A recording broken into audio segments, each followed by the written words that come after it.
Buyragidan toshni olib tashlagandan keyin bemorlarga shunchaki tezda javob berib yubormaymiz. Hozir antigradniy ureterogramma degan tekshiruvni qilamiz.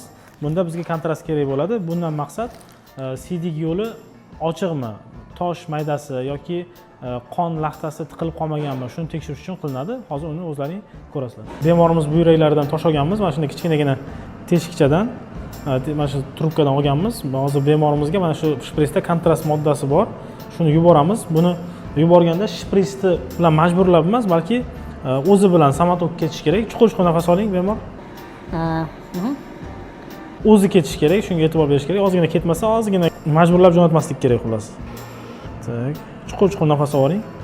4 soatdan beri bemorimiz nefrostomalarini yopib qo'ygandik. Shuning uchun ichkarida CD'lari ko'p bor buyrak ichida.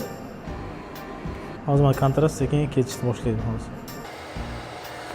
Agar o'zi ketmasa, unda bemordan so'rab turgan holatda og'riq bormi, yo'qmi, shuni so'ragan holatda biroz yuborsak bo'ladi.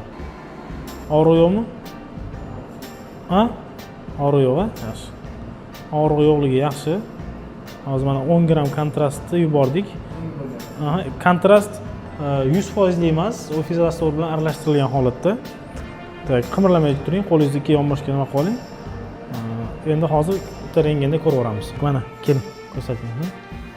Mana siydik yo'limiz o'zini nimasida, ya'ni hech qanaqa to'siqlar yo'q. Kontrast moddasi qovuqqacha tushgan. Biz mana nefrostomamiz nimada turibdi, buyrakning ichida turibdi va siydik yo'li ochiq. Endi bemalol qo'rqmasdan nefrostomani olib tashlasak bo'laveradi. Agar mana shu kontrast pastga tushmaganda edi, nefrostomani olishdan qo'rqardik. Sababi buni olgandan keyin bemorda yo og'riq bo'ladi yoki svish bitmasdan belidan siydik oqib yurishi mumkin. Mana shu holatni qilmasdan turib nefrostomani olish tavsiya qilinmaydi odatda.